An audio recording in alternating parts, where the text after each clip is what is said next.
Hello, everyone, and welcome again to this week's edition of Maintenance Monday.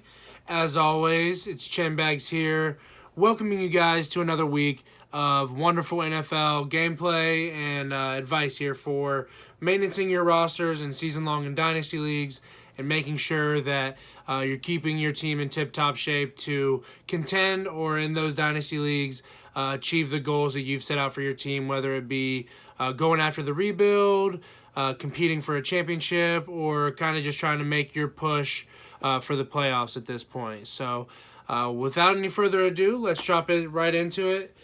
Starting off, as always, at the quarterback position. This week is going to be tough, man. If you're in a season long and you're in a quarterback needy situation, not the best week for you. If you're in a super flex position, you might have to roll with a running back or wide receiver there. There's just not really any new starters or any guys that people are going to be targeting who are going to be getting snaps this week. Most of them are rostered up at this point. Andy Dalton was the big one last week. Obviously, there's no one like that coming into this Monday.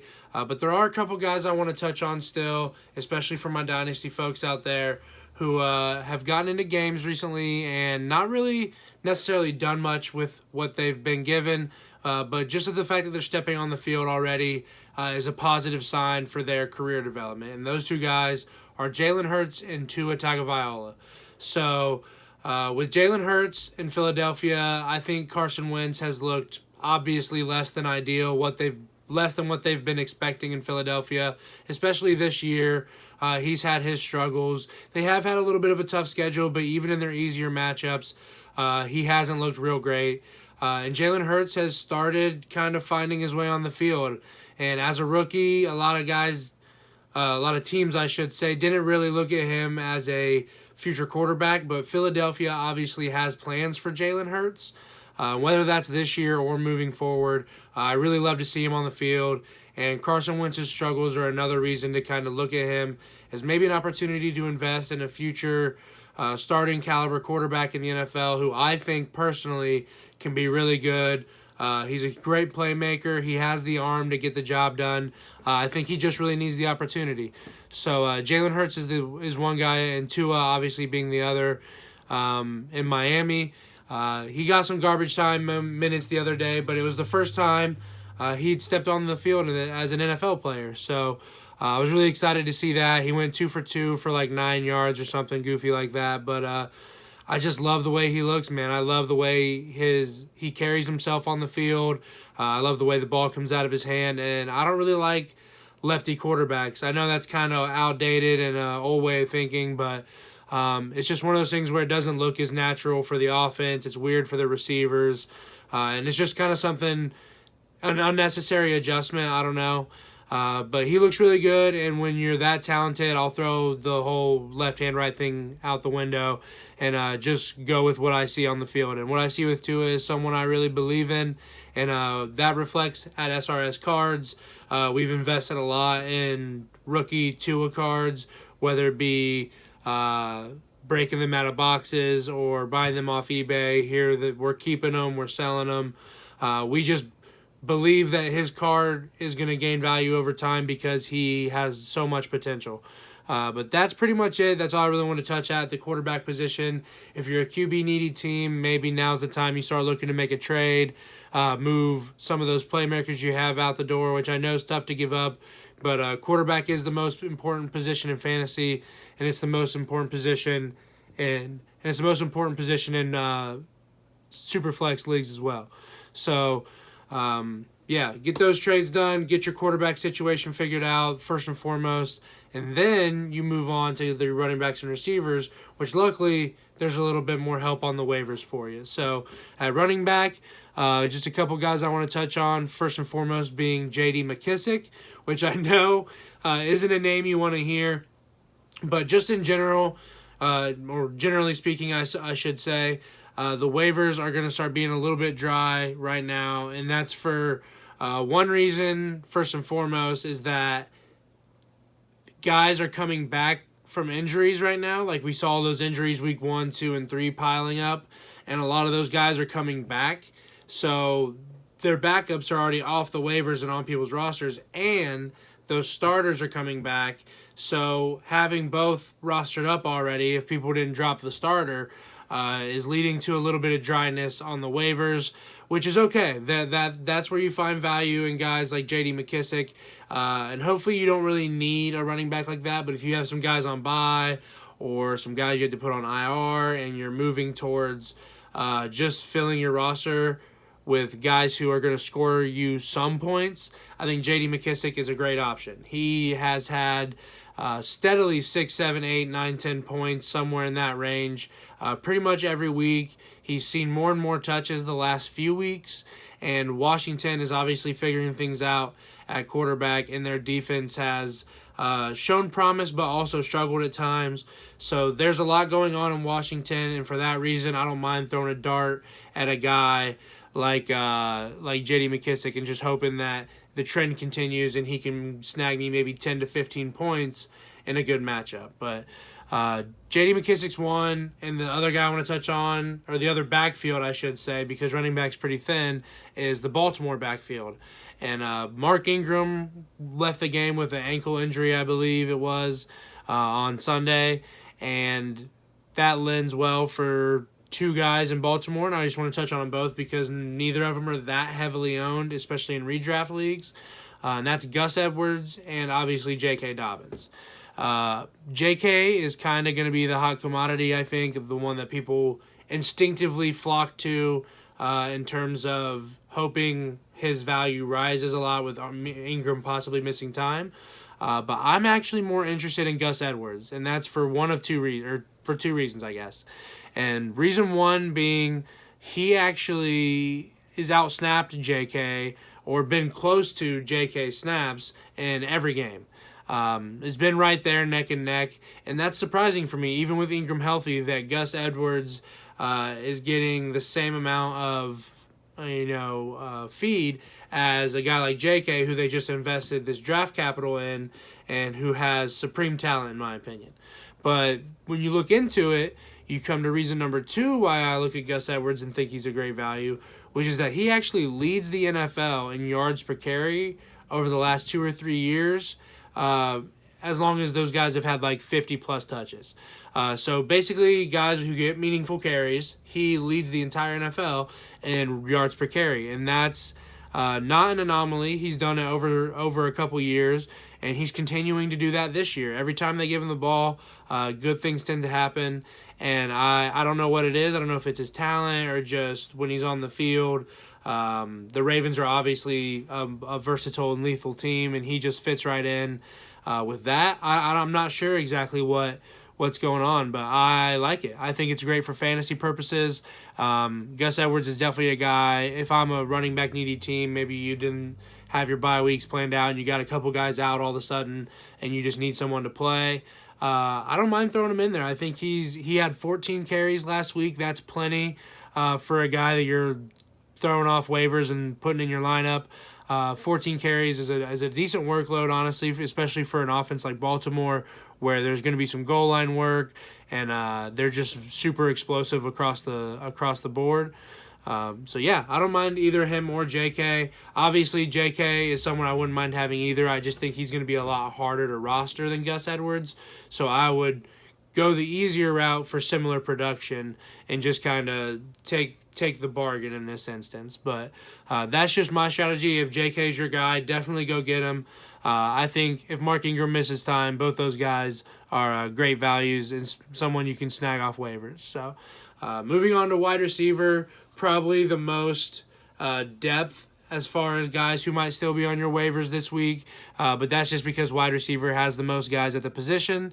But yeah, if you're needing some wide receivers, luckily for you, there's some guys who are under 50 or around 50% owned across ESPN fantasy leagues who I'm comfortable putting in my lineup, and I'm super good at wide receiver in my redraft leagues. So looking at wide receiver, Tim Patrick is one guy who kind of jumps off the page for me. And that's not necessarily just because what's happening now in Denver. He is getting targets. I know he had like a huge touchdown called back week 1, but he did have a 41-yard catch still, which was nice. And if he can do that fairly consistently. That pays off, pays dividends in your lineups. Big playmakers like that, especially with young quarterbacks who are still kind of developing their chemistry with their receivers, that goes a long way. So Tim Patrick is one guy that looking at last year's production as well, I just believe he can be a wide receiver 2, fringe wide receiver 3 type player in fantasy. And when you can see someone like that on rosters and maybe get them for literally free, it's always worth the chance in my opinion. So if Tim Patrick's out there floating around, maybe even in a dynasty league, I think he's an even better addition. But he's rostered in most of the dynasty leagues I'm in, unfortunately, so I'm not going to have too many shares of him. But if I can get him in a redraft league, I'm comfortable putting him in my lineups this week as a plug and play. The other plug and plays that I'm looking at are Preston Williams and Travis Fulgham. I know those are two more household names compared to Tim Patrick. But Preston Williams is still an up-and-coming receiver. And like I mentioned, with Tua finally getting on the field, the Dolphins showing a little bit of confidence in him, I truly believe that pairing moving forward will be absolutely lethal. I think they pair super well together. They're both young and supremely talented players, and that's what I look for, especially in Dynasty. But obviously in redraft, you're not going to be pairing Tua with anybody. As long as Fitzpatrick's still getting the lion's share of the snaps. But just the fact that Tua is healthy enough to go onto the field lends well. So I'm looking forward to that with Preston Williams. But Preston Williams is also a guy, when Fitzmagic is hucking the rock, anything can happen. We all know that. And Preston Williams is maybe not his primary target, but definitely up there. So feel free, if he's floating around on your waivers, to go out there and take a chance. That's a guy I believe he'll score you, 10 points maybe, and that's all you really need, 7 to 10 points out of a waiver guy. You can't ask for much more than that unless someone got hurt, and that's not the case this week. So we're just looking for any value we can get to plug and play in our lines and get us by in those redraft leagues. But Travis Fulgham, the other guy I touched on, has scored a touchdown in 3 straight weeks, including going over 100 yards in one game and having at least 50 yards in all 3. So that type of production 3 weeks in a row, if he's still on waivers in your league, is pretty hard to ignore. I don't like the Philadelphia offense right now. I think their O-line has 2 massive injuries that just make life really hard for Carson Wentz and company. And I'm not that interested in going after too many guys, especially with Deshaun Jackson and Alshon Jeffrey coming back soon. But he's a guy with production like that, which is more than some of the other guys I've mentioned. It's just hard to not include him in that group of names when he is going out and doing exactly what we look for in fantasy, which is scoring a touchdown and having a few catches for 10-plus yards. So, maybe he's exactly what I'm looking for and I'm just hating. But if he is on my waivers, that's a guy I'm super interested in this week. I'll be looking at all my leagues and making sure if he isn't scooped up by anyone else, he's scooped up by me. So the only other wide receiver I want to talk about, guys, is someone I've been mentioning. But I want to come out with a little bit of a hot take this week and talk about T. Higgins once again. If I did like dynasty rankings, like made a list of all my guys at each position, ranked them for dynasty, I think T. Higgins would be a top 24 wide receiver for me, which makes him wide receiver 2 in dynasty. I think that might be a little spicy for some people, but he's a guy I fell off of a little bit going into the draft just because I didn't hear his name coming up all that much. I didn't think the Bengals was a horrible fit, but they did have a lot of wide receivers rostered, and I kind of worried about him getting his snaps. But he has solidified himself as the hands-down wide receiver 2 in Cincinnati right now, behind Tyler Boyd. And with Joe Burrow and him both being rookies and having a lot of time to build their chemistry and being able to relate to each other because they're the same age and all that, I just really think that's a pairing moving forward that I am super excited about. And I think T. Higgins eventually establishes himself as the wide receiver 1 in Cincinnati, and he is that guy. I think the athleticism is off the charts, obviously, with a guy like that. And he's just a big body target that Joe Burrow can rely on.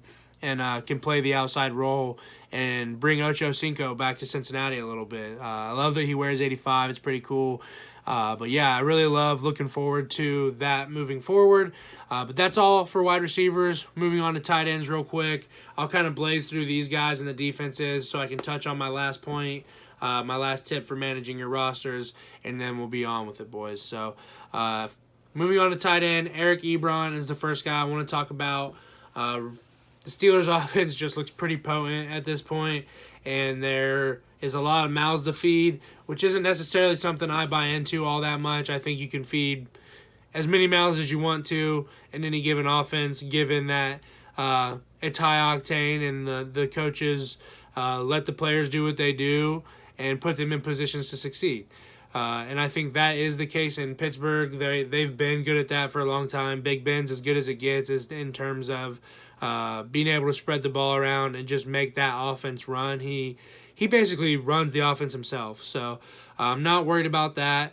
I think Eric Ebron is a reliable red zone target for Big Ben. He always has liked his tight ends and kind of funneling them targets even more so than a lot of quarterbacks.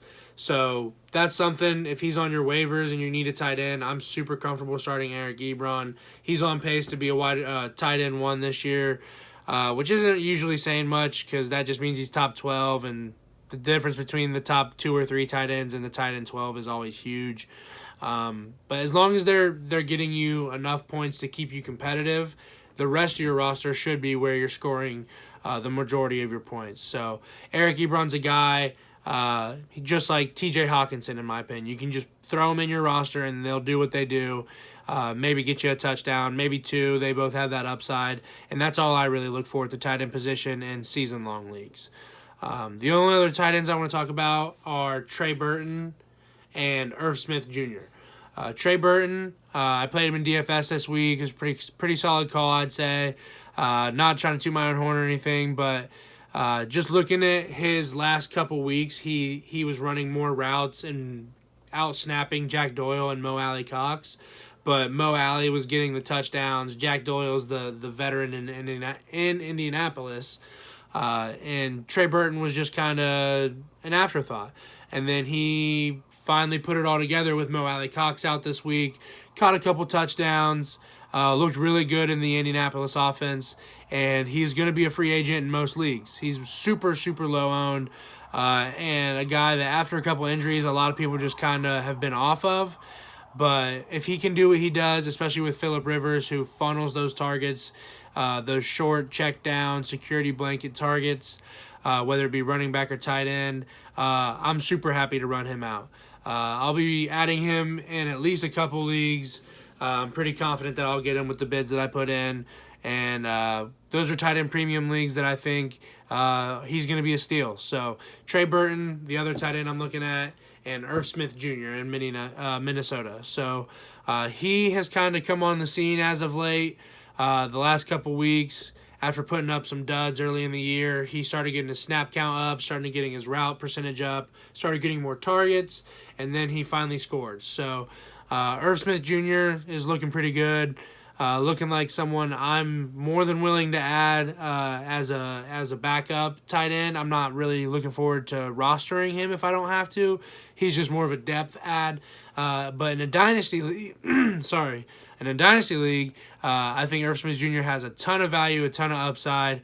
And if it's a tight end premium league and he's on the waivers, add him right now because his future in the NFL, in my opinion, looks pretty bright. And he's kind of been forgotten about since the draft. So, Irv Smith Jr., go out there, add him to your rosters. Moving on, defense and special teams.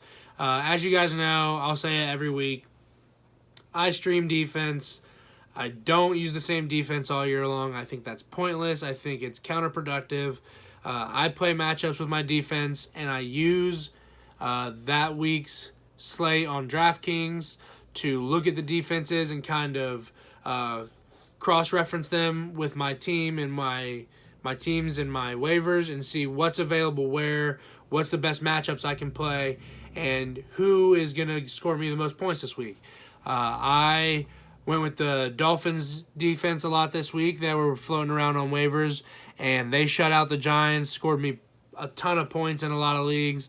And that's all you can really ask for. You know, that's way better than if I, like I did in one of my leagues, just rolled with the Rams defense like I had for the last week. And they got me negative 1 point in a matchup where they were playing the San Francisco 49ers and who the Miami Dolphins rolled last week, and the Rams couldn't get it done. So I lost points from my defense because I didn't go with my own advice and add the Dolphins in that league. So fortunately, though, I made up for it. I had them in a couple other leagues I'm in that still roll with defenses. So that was cool. I'm glad that streaming worked out for me. I also played them in DFS, which is kind of the same. I basically treat my defenses like DFS defense and just kind of pick the best one I can afford. But if you don't have people really bidding on them much, then you can afford any of them. It's not that big a deal. Go out if you have, just a waiver order. Most people don't bid on or waiver defenses, so I like to. I think it's a huge advantage over a lot of people that they don't really realize when people are consistently getting like 10 to 15 points out of their defense, and it seems ridiculous, but they have a different defense every week. It's because they're playing the odds. They're playing the system a little bit. And I think it's the only really way to compete if you still have defenses in your league. And the ones that I'm targeting this week, I'll throw out 3 of them for you guys. The Kansas City Chiefs, Los Angeles Chargers, and the Buffalo Bills. All 3 have pretty solid matchups. All 3 are less than 65% owned on ESPN. So there should be at least some of you guys who can go grab them off your waivers and put them in your roster and get some free points, in my opinion. So go after those defenses. They're the safest plays this week, in my opinion. But yeah, that pretty much wraps it up for the waiver segment. I don't want to waste much time. I'm going to hop right into my my roster management tip for the week, which is going to be talking a little bit about handcuff do's and don'ts. So to start off with, I guess, if you don't know about handcuffing is when you spend a lot of draft capital on a guy like Dalvin Cook, Zeke Elliott, someone like that, and their handcuff player is their backup. So Alexander Madison, who we got to see firsthand this week, and guys like Tony Pollard. If it's a situation like Baltimore with Mark Ingram, you have J.K. and Gus Edwards. New Orleans with Alvin Kamara, you have Latavius Murray. All those guys are strong handcuff players where if one goes down, the other one is more than capable of stepping in and at least doing a decent job of replacing that production for your roster. But it's not really as simple as draft one, draft the other. If someone else has one, you might be tempted to trade for them, or you might not, and then you wait and they get hurt and you got to overpay. Handcuffs can be pretty tricky. So this is just kind of a couple things that I do with handcuffs that have always worked out for me over time. And I don't know. I think it's something a lot of people either don't really get that much into or think about, or they make mistakes while doing it. And I guess one of those mistakes would be like this year if you spent your first round pick on Nick Chubb and your 5th round pick on Kareem Hunt. Yes, both guys are fantasy viable. Yes, it's probably a strategy that would have worked out this year because when Nick Chubb went down, you had Kareem Hunt and he was able to fill that void. The problem is when you draft a guy like Kareem Hunt at that draft position, he's already basically a starter value. So you're essentially drafting him as a starter with Nick Chubb, which I don't think most people did. So I don't want to dig into that like everyone was out here drafting both of them. It wasn't a commonplace thing. But that's something it's not commonplace because you shouldn't do it. You're investing too much capital in essentially one role within an offense, and it's not likely to work out. The way you would want to do that is, let's say, my personal strategy this year, I did draft Nick Chubb in one of like maybe 5 drafts I was in, 6 drafts. But I drafted Kareem Hunt in almost every draft I was in because, like I said, it's one role within the offense, and they're kind of sharing it. And I will invest in the cheaper option because that's usually the handcuff, and I don't want the handcuffs for all my players necessarily. I want the handcuffs that other players are going to need if their studs go down. So that would mean the guys I mentioned like Latavius Murray, Alexander Madison, Tony Pollard. I'd say those, Kareem Hunt obviously, are the top 4 handcuffs in the league probably. Just off the top of my head, there might be a couple I'm glancing over, but those are all great handcuff options where if Zeke Elliott goes down and I have Tony Pollard, if the Zeke Elliott owner wants Tony Pollard, I want a first-round pick in a dynasty league. If it's a redraft league and Zeke Elliott's owner wants Tony Pollard, I want their best wide receiver at least. It's something where they're desperate to replace them, and if they want the backup who you have and can play in your lineup, you can charge them an arm and a leg, and they're either forced to say, okay, fine, I'll do it, or they're forced to say, no thanks, and they have to go look at their waivers for a guy like J.D. McKissick, which hopefully isn't the situation, right? I know that's a guy I recommend, but if you're adding J.D. McKissick and throwing him in your line, you'd much rather be in a situation where you're getting the full role of what the player you had was, just a different name on the jersey. So that's why I like to kind of target those guys later in drafts. I have a ton of exposure to the 4 guys I mentioned: Kareem Hunt, Latavius Murray, Alexander Madison. Those guys I draft all over the place because you can get them fairly late because they are backups. And the odds that they're going to play at some point in the year because those starters missed a couple weeks is pretty likely. Handcuffing wide receivers is a lot harder because there's no real handcuff. There's just backups. There's just more depth. You play 3 or 4 wide receivers. You don't play 3 or 4 running backs unless you're the Baltimore Ravens. So that's mostly the reason I like to target the backup guys in drafts.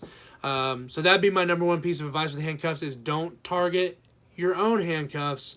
Target other people's handcuffs and make them pay.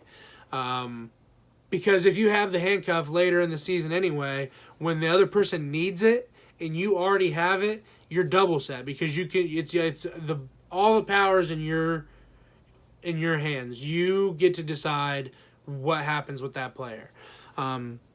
Where vice versa, if you have the primary player, yeah, obviously he's a stud, but if he gets hurt, that primary player is scoring you 0 points and the power it's out of your hands. It's out of your control. It's just not a situation I like to be in. I hate finding myself there where I have Saquon Barkley and all of a sudden I'm scrambling to try to win a few games and stay competitive. I'd much rather be in the situation where I have a stable core of running backs and some backup guys that if their primary option goes down, I have someone who'll step right in and secure the bag. So that's pretty much all I have for you guys. Thanks for tuning in once again. As always, Chin Bags, it's been awesome. Looking forward to doing more of these for you guys. Let me know what you think in the comments. Make sure you share it. Get us out there. Shameless plug. Just kind of looking to build this thing, man. I hope you guys are enjoying what we're doing and are paying attention because we've been pretty hot to start off the NFL this year. Our cards are growing. We're doing really well. As far as we're concerned, we're doing really well as far as where we hope to be at this point. And we're just looking forward to what the future has to hold. So come join us, and we'll be seeing you soon.